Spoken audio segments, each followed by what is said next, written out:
Welcome back to another exciting show with me, Nick Ferguson, Secondary Perspective. Could you believe it? Episode 7. Thank you guys for your support. Thanks for subscribing, sending those emails and video emails at that. I really appreciate it. Now, I'm going to do something a little different today. As you can see, I am rocking my nostalgic 80s Miami Vice t-shirt. The reason I'm doing this is because I am celebrating Florida State BCS championship game. They're in it. Miami, 2-game winning streak, beat the Pittsburgh Steelers 38-24 to keep their playoff hopes alive. And yes, the Jacksonville Jaguars are on a 3-game winning streak. I mean, really? Not to mention the Tampa Bay Buccaneers, 4 out of the last 5 games, they are victorious. What's happening? The state of Florida is now on fire while the rest of the country are suffering from frigid cold temperatures. The state of Florida, Miami Vice, Crockett, and Tubbs are being represented here by Nick Ferguson. Now, let's jump in it. What's trending? Now, Kobe Bryant, I know it's this whole thing about will he return, will he not, will D'Antoni put him in the game at all? But there was this video surfacing around on YouTube, and I don't know if you got a chance to see it, but if you haven't, take a look at it.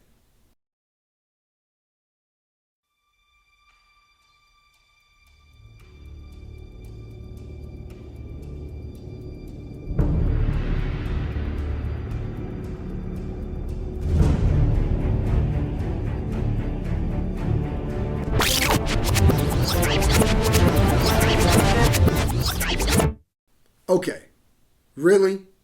A 2-minute video with Kobe Bryant's jersey flapping in the wind. No excitement, nothing else, just a 2-minute video of a jersey. But to no avail, he does return to the Staples Center to the delight of the fans and the intro to a Darth Vader theme. Are they trying to tell us something? We don't know. But what we do know, 9 points, 8 rebounds for the Black Mamba. No, he hasn't fully recovered. No, he is not himself, but his jumper, his jump shot, that patent jump shot, looks like it's coming along, but he needs to get a little elevation. That will come once his Achilles really starts to heal and be 100%. So, to the delight of the Laker fans, they got a chance to see him, Black Mama, back in the house. Now, NFL recap. All the games, playoff implications. First game, Detroit Lions at the Philadelphia Eagles. Detroit Lions came in hoping to win their first divisional crown in some time. 7 fumbles, but they recovered 3. But you have to take your hat off to Chip Kelly and the Philadelphia Eagles. After a slow start to the season, they get it done. Shady McCoy, 200 yards on the ground, 2 touchdowns. Gets it done. What's going on with this Philadelphia Eagles team? I don't know, but they're right in the back pocket of the Dallas Cowboys. This race is going to come down to the end of the season. And if my memory serves me correct, it's at Dallas. So that game at Dallas could determine who wins the NFC East. Now switching over to the AFC. Cleveland Browns at the New England Patriots.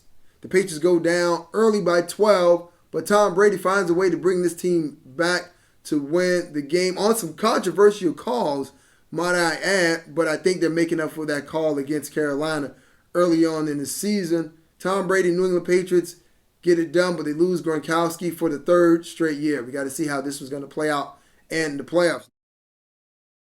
Now let's shift out west to the Denver Broncos. The cold, frigid temperatures of the Mile High City have the Tennessee Titans visiting the Denver Broncos, who, might I add, started off 12-point deficit to the Titans. But anytime that you have a guy like number 18 in Peyton Manning at the helm, anything can happen. 4 touchdown games. That's right, another 4 touchdown game. Eric Decker, Monty Ball, everyone's doing their part. And might I add, Matt Prater, Mile High salute, friend. 64 yards, field goal in the history books. Denver Broncos get it done with an 11-2 record, 51-28 over the Tennessee Titans. Now, the playoffs, the real business, starts. Several games left in the books. Let's see who's going to be there at the end. We're all watching cold weather games. Talk about Peyton Manning. He couldn't get it done, but he got it done. That's all he does. Throws passes. Monty Ball, touchdown, touchdown, touchdown. Go Broncos. Calling the cavalry. Denver Broncos, Seattle Seahawks in the Super Bowl. Book it. College sports, you know I love it. But my cousin Randall begged, pleaded. He even called my mom to be a part of the show. Now, be patient. I know he used to be a former preacher. So, let's deal with it. Cousin Randall, you now have the floor. I want to thank my cousin Nick for allowing me this opportunity to be here with you this evening and doing college football. I'm so excited, but when it gets in ya, it gets in ya. And now I'm going to get down to the SEC football. That's right, Auburn versus Mizzou in a shootout. Trey Mason and Nick Marshall doing their thing. Auburn pulls it out, 59-42. Now shifting over to Florida State. Now in Duke, Florida State, Jamin Winston doing what the boy do, because that's all he does. I tell you, it's getting hot in here. It's getting hot in here. Florida State 7, Duke 7. Now switching over to that town out in Town. That's Buckeye country. I like Buckeyes, and I like I like ham hocks in my Buckeyes with my collard greens and cornbread. But that's something different after I get done doing what I do. Ohio State, Michigan State. Michigan State gets it done, baby. 24-34 in favor of those Spartans for Michigan. I tell you, thank you, cousin. I thank you. I thank you for being here. When it gets inside you, I tell you, it's hard for me to contain myself. Florida State and Auburn going to get it done. God tell you, he's going to get it done. Cousin Randy, get it done, get it done, get it done. Woo, it's getting hot. That's enough. Here, Hey, this is not Sunday sermon. Woo. Boy, college football get me so fired up. I tell you, sometimes get me fired up in Cousin here. Randall, check it out. That's it. I appreciate you. Thank you, buddy. But no, that's not gonna work. Deuces. Cut the feed. Boy, That's it. He's done. It's a wrap. It's over, dude. We're gonna pray for you and hope that your second career blossom. But this is not it, buddy. This is definitely not it. Now, let's talk about something that I really love to talk about, but I don't think too many people have ever gotten into.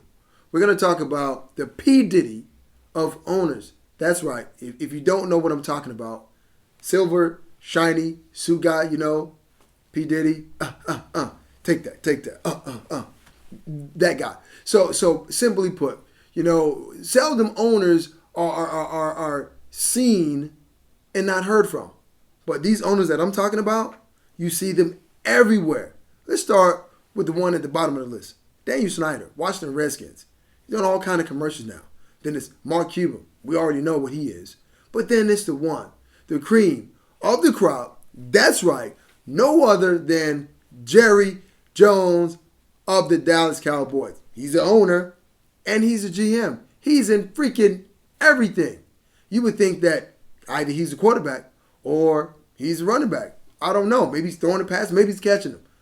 But here's a little something for those P. Diddy of owners that I think everyone is going to love. Check this out.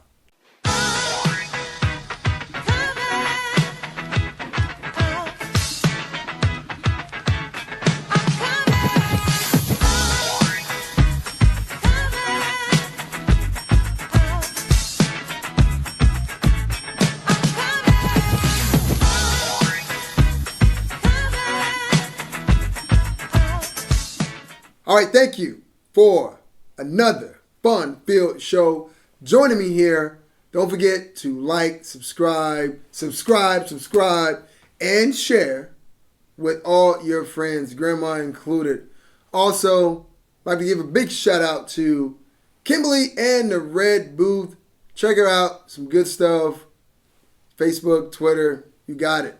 Now, join us back here next week for another sensational show. And for those who can't get enough of Nick Ferguson and his secondary perspective, check me out, Voice America, 10 a.m., 1 p.m. on the East Coast. Be sure to check us out. We're on for an hour. We're going to lengthen that thing out, but we got some great guests coming up for you. So don't miss it. You can always go on the website, archive the shows, but stay here.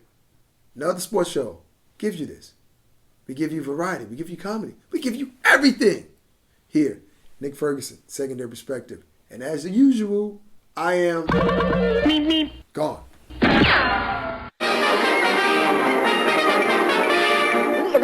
That's all, folks.